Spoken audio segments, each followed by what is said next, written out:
Bonjour, Monsieur Mwamba. Oui, bonjour, Monsieur Gardot. Oui, vous êtes sociologue congolais vivant au Canada et depuis quelques jours, vous avez publié un livre intitulé l'intégration des immigrants au Canada. Et Monsieur Mwamba, on vous connaît, puisque c'est pas la première fois que nous échangeons avec vous. Vous avez beaucoup plus écrit sur les Congos, sur la politique, sur Joseph Kabila, les origines de Joseph Kabila. Et le dernier ouvrage que vous avez écrit, c'était sur Étienne Tshisekedi. Pourquoi cette fois-ci choisir les thèmes de l'intégration des immigrants? Oui, Monsieur Gardot, je dois vous avouer que dans un premier temps, toute ma préoccupation était dirigée vers le pays, mon pays d'origine.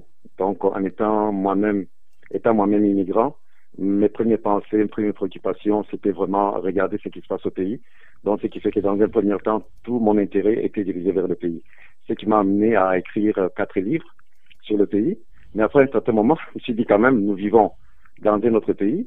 Je suis moi-même immigrant. Nous vivons le problème d'intégration. Est-ce que je peux jeter un coup d'œil autour de moi? Donc, c'est ce qui m'a amené à écrire ce livre-ci. Donc, je me suis penché maintenant sur la situation que nous vivons ici en tant qu'immigrants pour l'analyser, pour voir un peu quelles sont les conditions de vie, quelles sont nos espérances, nos aspirations, est-ce que tout est réalisé. Donc, c'est ce qui m'a amené vraiment à écrire ce livre-ci.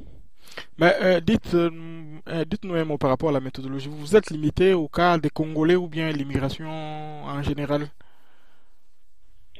Non, ça parle de l'intégration des immigrants de façon générale, mais je me suis plus basé sur, en donnant des exemples des cas de Congolais que je connais, du fait que je vis avec eux. Et puis, bon, j'ai élargi un peu le cercle, je parle plutôt de francophones, avec qui j'ai la possibilité d'interagir. Donc, c'est ce qui m'a amené à parler de l'intégration des immigrants, disons de façon générale, mais plus spécifiquement, il s'agit des immigrants francophones. Et si on sont dans les détails, ce sont des immigrants africains francophones, mais dans tous les cas, c'est une problématique qui touche pas seulement les Congolais, mais qui touche tous les immigrants de façon générale. Donc ça peut s'appliquer, c'est ce que j'ai dit à la fin du livre, donc ça peut s'appliquer aussi bien aux immigrants qui vivent au Canada, aussi bien aux autres immigrants. Tous les immigrants se reconnaîtront à travers ce qui est écrit dans le livre. Très bien. Monsieur Mwamba, euh, on va dire un mot par rapport à la diaspora congolaise. On sait qu'elle est répartie largement des deux côtés de l'Atlantique. Vous-même êtes installé au Canada. Dites-nous un mot sur cette diaspora congolaise qui est installée au Canada.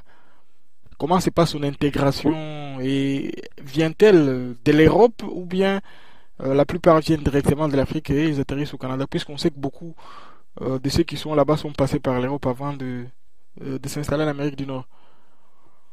oui, effectivement, il y a eu un mouvement dans les deux sens. Hein. Il y a eu un mouvement dans les deux sens, dans ce sens qu'il y a eu une immigration des gens de l'Europe qui peut-être après avoir expérimenté la vie en Europe, ils ont trouvé que ça n'allait pas très bien, ou peut-être pour d'autres raisons, pour d'autres aspirations. Ils ont cherché de venir ici en Amérique. Certains sont allés aux États-Unis, mais pour la plupart, ils se sont dirigés ici au Canada. Donc, ce qui fait que nous avons une grande communauté. Nous avons une grande communauté de la diaspora. Et la caractéristique de la diaspora congolaise, c'est que c'est une diaspora qui a un niveau d'études suffisamment élevé par rapport à d'autres diasporas. Et malgré cela, c'est une diaspora qui cherche encore à s'intégrer. C'est une diaspora qui connaît pas mal de problèmes parce que, bon, si on va analyser au fond la situation des Congolais partout où ils sont, il y a toujours des petits problèmes. Donc, ça veut dire que nous avons encore de la difficulté à trouver notre unité, à aller vers une identité de vie commune qui peut faire que nous puissions constituer une force.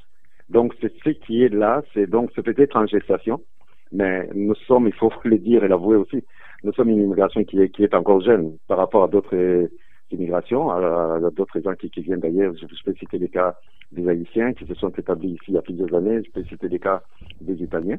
Nous sommes encore jeunes, mais dans notre jeunesse, nous avons un cheminement à faire. J'espère que avec l'effort qui est en train de se faire un peu partout, il y a plusieurs communautés qui sont constituées comme ça. Donc, espérons que malgré nos divergences, malgré nos petits problèmes, on arrivera à trouver une voie commune qui va nous amener à commencer à traiter nos problèmes de façon commune et peut-être arriver à parler d'une seule voix si on veut interagir avec les autorités.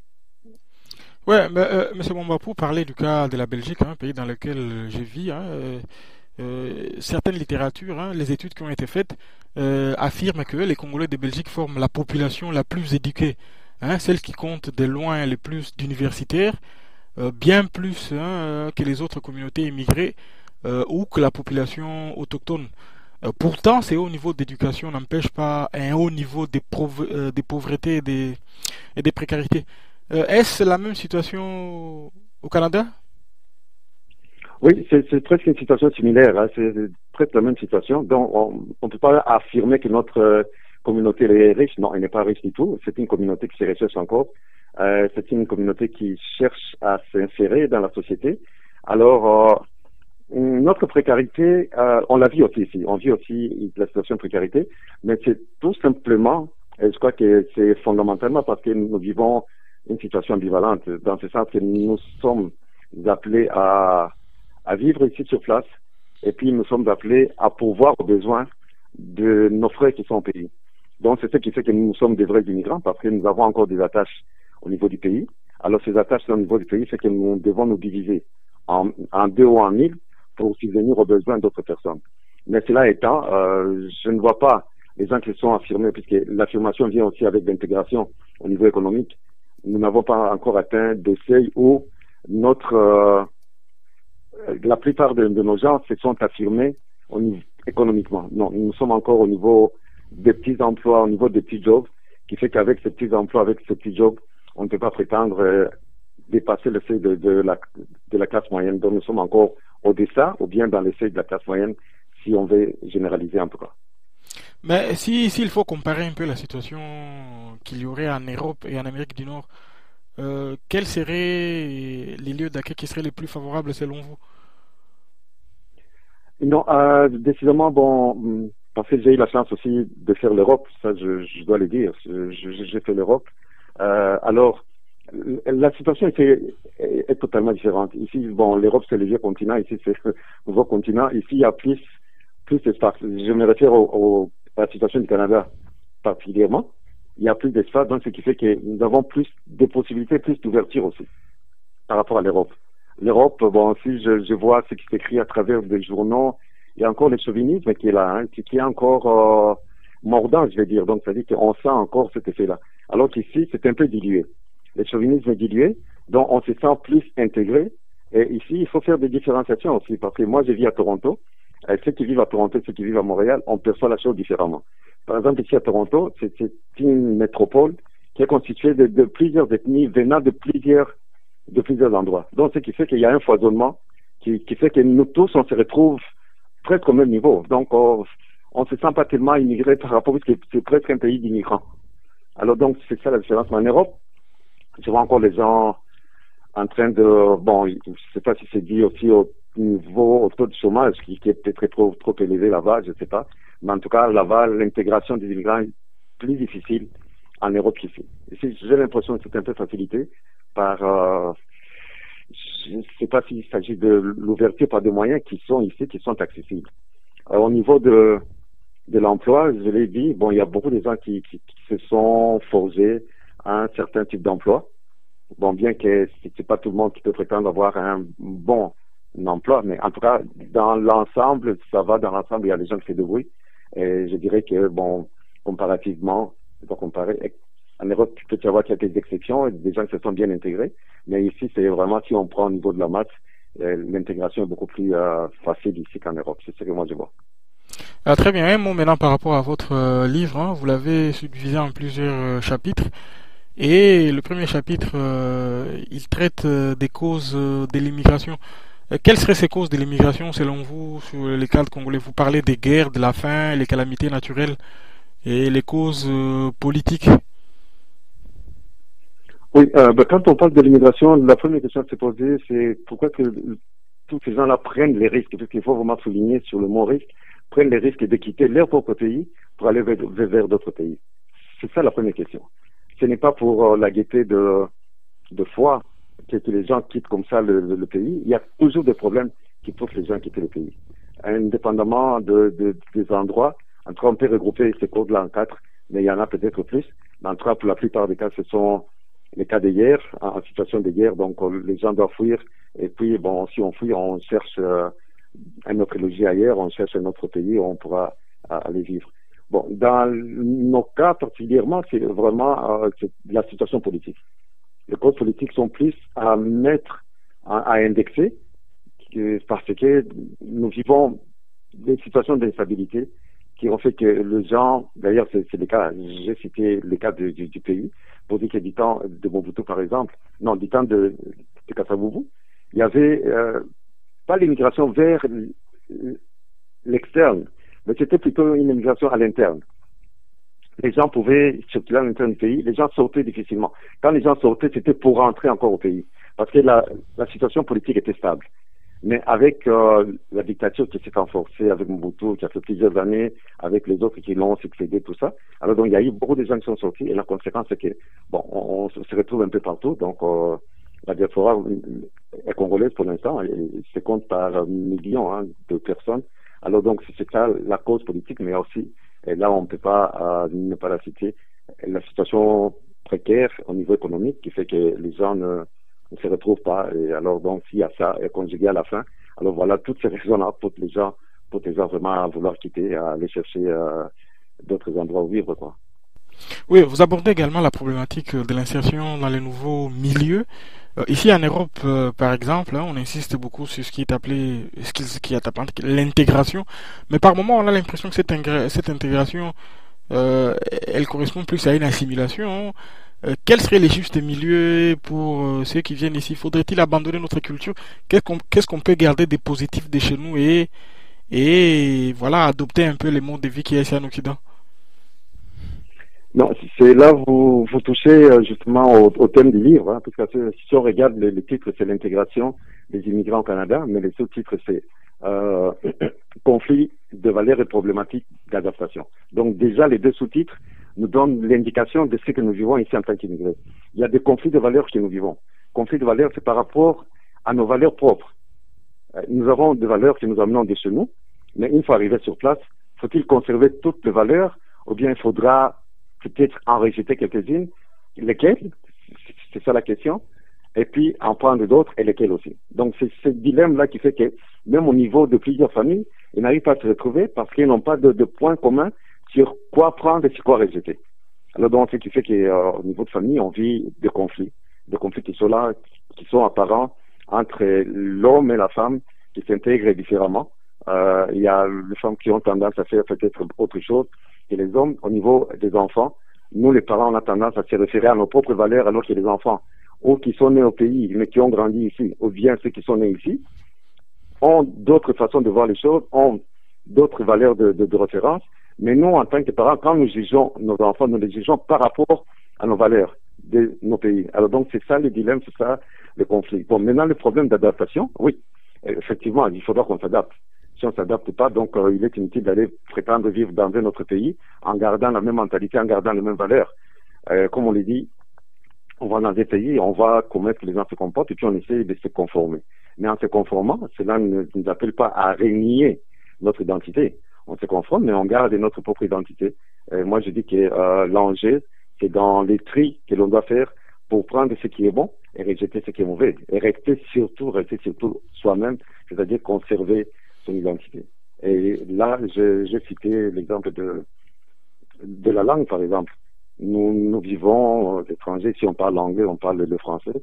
Ce n'est pas une mauvaise chose de s'accoutumer, de se mettre à parler ces langues-là. Mais est-ce qu'avec cela, faut-il renier de parler nos propres langues? Moi, je dis que non. Il faudra qu'en plus de cela, on puisse doter nos enfants de nos propres langues. De toute façon, c'est que ça puisse les enrichir. Ne pas les amener à parler nos propres langues. Ne pas les amener à partager nos nourritures. Je l'ai parlé dans mon livre, j'ai parlé de plusieurs quartiers. Les quartiers linguistiques et alimentaires. Donc, c'est-à-dire on peut se retrouver dans une famille avec 3, 4 quartiers. Donc, ça dit qu'il y a les parents qui mangent une chose, les enfants mangent une autre chose, tout ça. Mais ça, c'est parce que nous ne faisons pas suffisamment d'efforts. Si on a compris ce que nous sommes, on a compris la dynamique de l'intégration et qu'on voudrait rester soi-même, on n'arriverait pas à des situations paradoxales, comme je l'ai dit là. Donc, il faut ménager le tout, savoir jongler avec le tout, de façon à ce qu'on ne puisse pas surtout perdre son identité. Oui, très bien, mais on remarque aussi que le processus d'intégration, il s'accompagne des situations assez douloureuses hein. Dans plusieurs familles, on remarque par exemple les taux de divorce est extrêmement élevé. Hein. J'ai remarqué par exemple les gens qui font ce qu'on appelle le regroupement familial, ils font venir les femmes ici et puis ils se posent ce problème d'allocation sociale.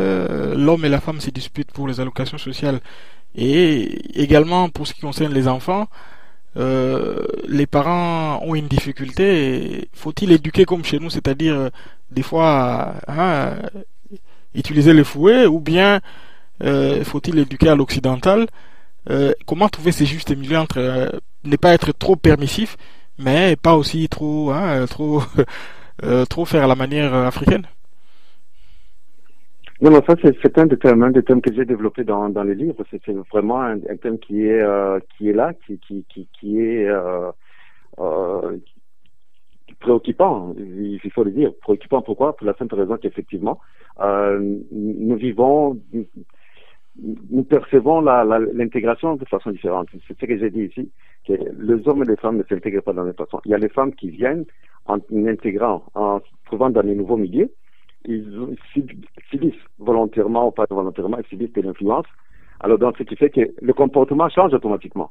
Dans la tête des femmes, ce n'est plus la même femme que tu as amenée du pays, mais ça devient une femme qui a été enrichie par la culture locale. Donc il faut faire attention avec ça. Mais les hommes aussi ne font pas souvent attention, ils restent rigides dans le comportement, croyant que c'est toujours la même femme, alors que le milieu ambiant change la personne. Donc il faut tenir compte de ces paramètres-là pour te dire que oui, nous restons la même personne, mais le milieu ambiant peut amener à nous changer. Alors, donc, ce qui fait qu'il y a beaucoup de disputes à ce niveau-là, et des disputes au niveau de l'argent aussi. Comment gérer l'argent? Parce que, on le sait, dans beaucoup de cas, c'était les hommes, je me réfère à la situation du pays, c'était les hommes qui travaillaient, c'était les hommes qui pourvoyaient. Bon, bien que maintenant ça a changé, il y a nos mamans qui font un peu de tout pour nourrir nos familles, mais généralement, si on parle en termes de salaire, c'était plus l'homme qui avait l'accès au travail et l'accès au salaire et qui pourvoyait l'alimentation et tous les besoins de la famille. Maintenant, arrivé ici, les paramètres changent, il y a l'homme qui travaille, il y a la femme qui travaille, ça pose un peu de problème. Maintenant, c'est au niveau des dialogues. Est-ce que dans la famille, on a suffisamment de dialogue pour arriver à trouver une solution? Si on n'a pas de dialogue, alors c'est là où il y a des situations de conflit qui naissent, qui amènent justement à ces taux élevés de divorce. Il faut le dire, que par rapport à la situation du pays, ici, on remarque qu'il y a beaucoup de divorces, et on remarque aussi qu'il y a beaucoup de divorces, ce sont plus les femmes qui demandent à divorcer que les hommes. Donc ça, c'est un autre cas. Maintenant, la situation des enfants, écoutez, ça c'est vrai. Donc, c'est ce que je disais, il faut rester soi-même. Quand on reste soi-même, il faudra quand même voir ce que l'on doit maintenir comme tradition et ce que l'on doit enlever. On sait, et je le cite dans les livres, dans les cas, dans les études de cas, il y a ces parents-là qui sont tombés dans les pièges, donc c'est-à-dire qu'ils ont maintenu la rigidité de chez nous. Alors on est arrivé à les arracher les enfants. Donc ça, ce sont des situations extrêmes. Mais il faudra y aller avec beaucoup d'attention. C'est-à-dire que on ne se laisse pas aller, donc c'est-à-dire qu'on n'adopte pas la permissivité, c'est-à-dire qu'on laisse l'enfant faire tout ce qu'il faut, on reste rigide, mais en même temps qu'on reste rigide, on s'en tient aux lois des pays dans lesquels on vit. Ici, par exemple, au Canada, on ne peut pas toucher les enfants. Quelle que soit Oui, la situation, on ne touche pas les enfants, on les blâme tout oui, ça. justement, je vois, vous parlez d'impact conséquence du comportement des types autoritaires, du type conciliant et du type laxiste. Hein. Vous avez abordé ces trois types de comportements. Mais quels seraient les justes milieux alors, selon vous? Autoritaire, conciliant ou laxiste? Non, mais le juste milieu, c'est quand on mélange de tout. Il ne faut pas être trop autoritaire, il ne faut pas être non plus laxiste. C'est quand on se met à écouter l'autre, à accorder une place à l'enfant. Si on accorde une place à l'enfant, et là je parle au syntaxe éducateur, si on accorde une place à l'enfant, alors là il y a lieu de dialoguer et de trouver un compromis. Parce que si l'enfant n'a pas compris c'est à quoi vous lui demandez, alors il va le faire, mais il va le faire pas de son gré. Alors il faudra associer toujours l'enfant à la démarche, qu'il comprenne le pourquoi. Pourquoi est-ce que vous lui demandez telle chose? Pourquoi il doit se soumettre à telle ou telle autre obligation? S'il n'y a pas cela, si on le fait par la force, là, il n'y a pas d'entendement du tout, il ne comprend pas pourquoi il le fait, et il ne saura même pas pourquoi il le fait. Alors là, il va s'entêter. Alors on risque d'arriver à des collisions entre l'enfant et les parents. Donc c'est ça. Donc moi je crois que c'est le juste milieu qui est adopté. Pas être trop autoritaire. Si on l'est pas suffisamment, ce n'est pas non plus bien. Il faut toujours affirmer, en tant que parent, affirmer son autorité vis-à-vis de l'enfant, mais de manière souple. Oui, dans le deuxième chapitre, hein, vous parlez de réconsidération des rapports entre conjoints et il y a un point très intéressant que vous abordez, c'est sur l'inversion du rôle du conjoint au foyer. Est-ce que, en raison de la situation qu'on retrouve ici, hein, en Belgique plus particulièrement, est-ce que l'autorité de l'homme n'est pas quelque part retirée si voilà, la femme touche les allocations? En raison des discriminations qu'il y a ici, l'homme ne sait pas accéder facilement à l'emploi. Quelque part, son autorité lui est retirée, l'autorité naturelle qu'il avait en Afrique, hein, elle lui est retirée et voilà, c'est la femme qui en quelque sorte voilà, assume, hein, elle est chef de ménage et souvent ces genres de situations conduisent à des conflits extrêmement graves, hein, qui mènent malheureusement jusqu'au divorce. Oui, effectivement, ça c'est un problème qui est là, qui est réel. On ne peut pas éluder ce problème-là. Ce problème-là est réel. Il y a l'inversion des rôles au niveau du foyer. Maintenant, c'est l'homme qui doit se donner un nouveau rôle. Il doit s'adapter. Il doit s'adapter. Parce que on a connu des cas où les hommes se sont laissés abattre totalement parce qu'ils ne se retrouvaient plus. Ils se retrouvaient plus dans les milieux, dans les rôles qui leur étaient assignés. Donc, c'est-à-dire que quelqu'un qui était très actif au pays, qui avait tout le moyen, il arrive ici, il se retrouve être à la maison, c'est la femme qui sort. Alors maintenant, c'est ce que j'ai dit, c'est le tout dépend du niveau de compréhension entre les deux conjoints. S'il y a une compréhension, s'il y a cet acte-là de générosité vis-à-vis de l'autre, c'est-à-dire qu'on essaie de comprendre la situation, on n'essaie pas de profiter de la situation pour écraser, je mets le mot entre guillemets, pour écraser l'autre, parce que c'est moi maintenant qui jouis des faveurs du milieu. Non. Donc, je crois que c'est au niveau de couple que l'effort doit être fait, en entretenant le dialogue dans le couple, se disant, écoutez, la situation ici est telle que, bon, moi, je ne peux pas travailler, toi, tu vas travailler tout ça, moi, je reste à la maison. Et l'homme s'accommode aussi à la situation. Puisque des cas que nous connaissons ici, c'est qu'il y a de ces hommes-là qui ne veulent vraiment pas s'accommoder. C'est-à-dire qu'ils restent à la maison, malgré lui, mais il ne veut pas s'adonner aux travaux ménagers, par exemple. Alors donc, c'est la femme qui doit venir du travail, aller travailler, venir de la maison, accomplir les travaux ménagers, et faire le tout, faire le repas. Alors, après quelques mois d'un travail inlassable, l'homme ou la femme se fatigue et l'état où entre maintenant, c'est là où entre le stress. Avec le stress, ce sont des problèmes maintenant qui vont commencer à s'accumuler petit à petit jusqu'à arriver à un point de non-retour, c'est-à-dire qu'on arrive au divorce, si on n'arrive pas à s'entendre. Mais si on est suffisamment averti, on sait que c'est la situation dans laquelle nous vivons, et que cette situation pourrait toujours changer. Si l'homme arrive à se trouver un travail, bon, donc on s'accommode, la femme ne monte pas la tête, l'homme comprend aussi que c'est tout le monde qui collabore, la femme et les enfants, tout ça. Je crois qu'on peut arriver à s'en sortir. Il y a beaucoup de couples qui s'en sortent. Mais ceux qui essaient de s'enfermer dans la rigidité, de merde, parce que moi, chez moi, je ne faisais pas ça, moi, c'est moi l'homme, je ne peux pas faire ça. Bon, on se dit, mais nous ne sommes pas chez nous. Si nous ne sommes pas chez nous, on essaie de s'adapter. C'est ce que nous disons ici, donc c'est l'adaptation, c'est l'intégration. Donc on s'intègre, on s'adapte. C'est ça aussi la situation de l'immigrant. Donc ça dit que beaucoup de paramètres changent. Donc on fait appel à notre intelligence, on fait appel à notre bonne volonté pour s'intégrer le mieux que l'on peut. Autrement, si on ne fait pas ça, on risque de connaître un mauvais sort et puis on va regretter, quoi. Oui, en parlant de l'adaptation, en partant de chez nous, beaucoup, hein, de nos compatriotes idéalisent tellement l'Occident qu'ils pensent que voilà, les rêves vont se réaliser.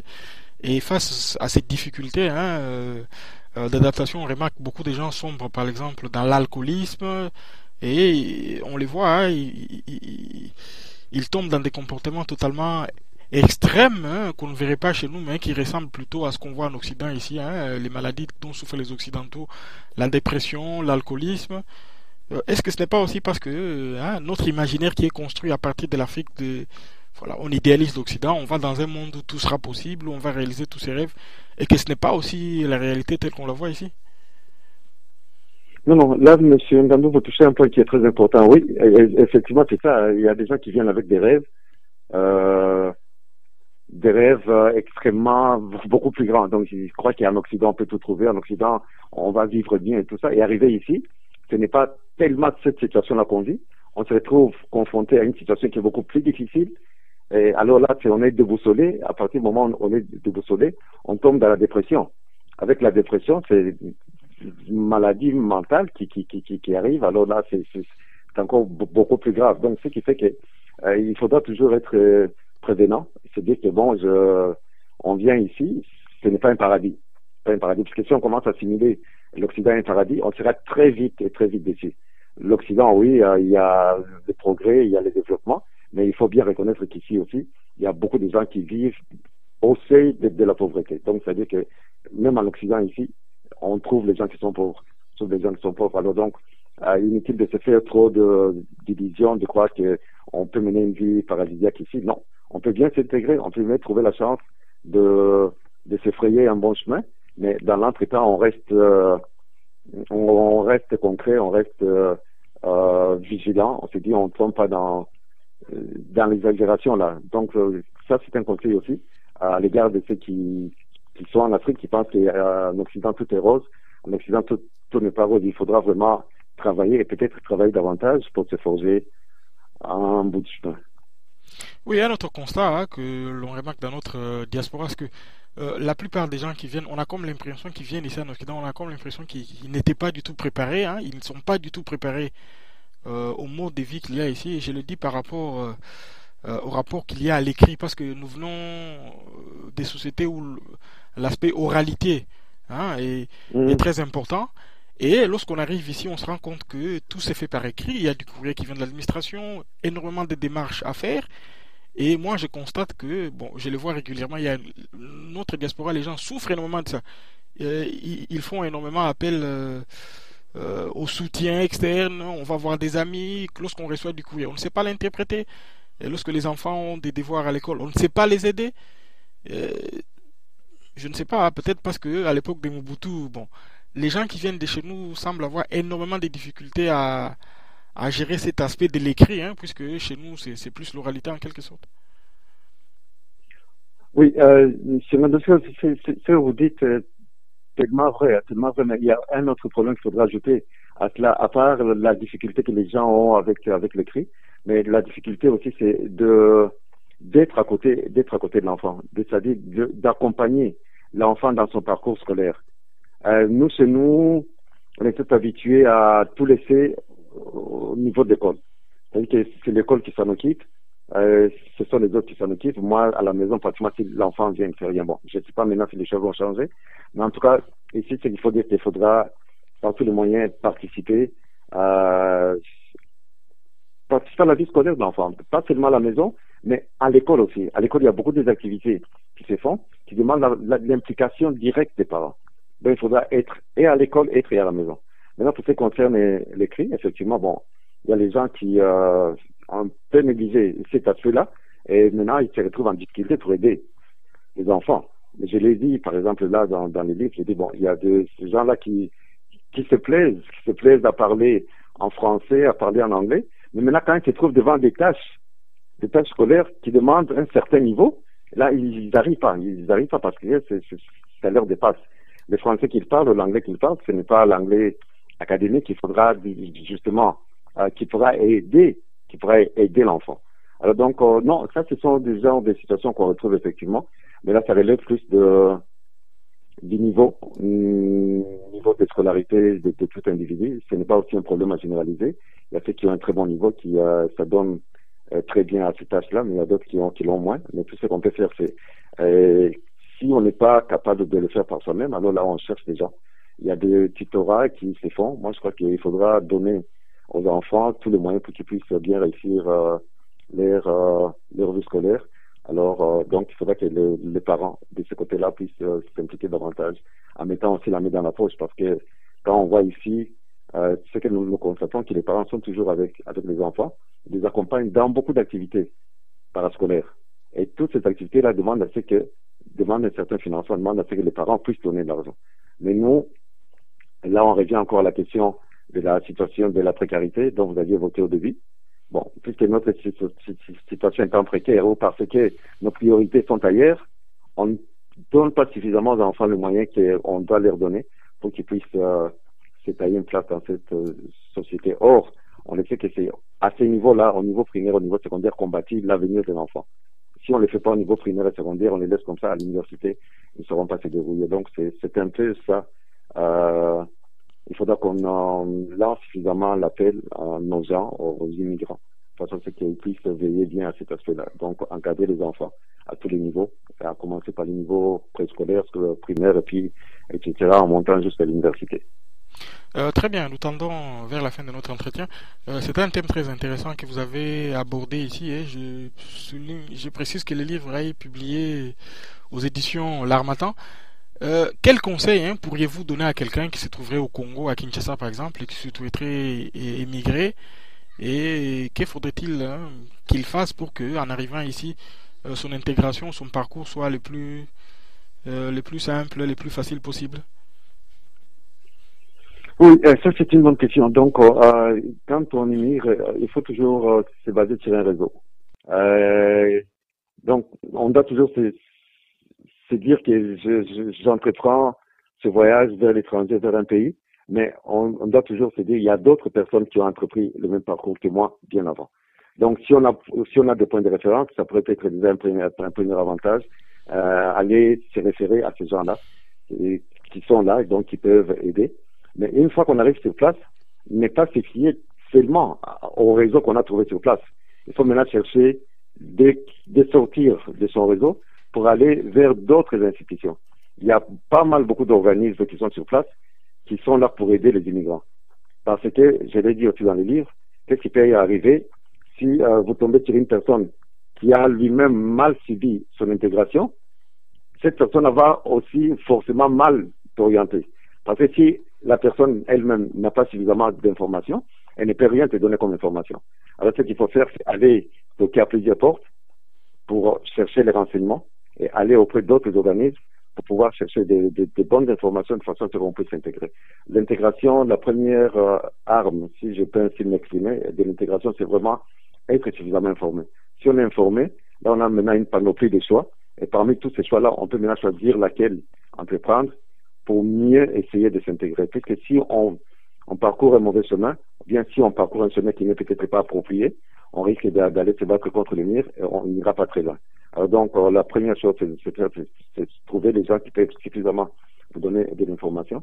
Avec cette information, faire un bon choix. Avec le bon choix, maintenant se mettre aussi au travail de façon à ce qu'on puisse arriver à de bons résultats, puisqu'on ne peut pas aller s'imaginer que tout se donne comme ça, mais il faudra, avec ses propres efforts, arriver à trouver quelque chose de mieux, arriver à mieux s'intégrer. Très bien, un mot sur le livre lui-même. Où est-ce qu'on peut se les procurer et combien coûte-t-il? Oui, le livre, on peut se le procurer de deux façons. En allant offrir des éditions L'Harmattan, on peut commander le livre. Il y a beaucoup d'autres maisons d'édition qui les vendent. Bon, on n'a qu'à aller sur Internet. Ceux qui ont la possibilité d'aller sur Internet peuvent commander. Il y a plusieurs maisons d'édition comme ça qui le vendent. Ou on peut se procurer l'édition en ligne. Il y a une édition, pas papier, mais l'édition en ligne. Donc, il y a deux possibilités. Et puis, bon, la troisième, pour ceux qui vivent avec moi sur place, bon, donc moi-même, je possède un certain nombre de livres. Donc, que je vends. Donc, le livre se vend à 23 €, prix de l'éditeur. Nous, ici au Canada, bon, moi, personnellement, je le vends au prix promotionnel de 35 $ canadiens. Et puis, bon, pour le reste, bon, donc, on n'a qu'à chercher dans de meilleures librairies, on peut en trouver. Très bien, merci beaucoup, Monsieur Mwamba, et à la prochaine. En tout cas, c'est moi qui vous remercie. Merci beaucoup en tout cas de l'entrevue.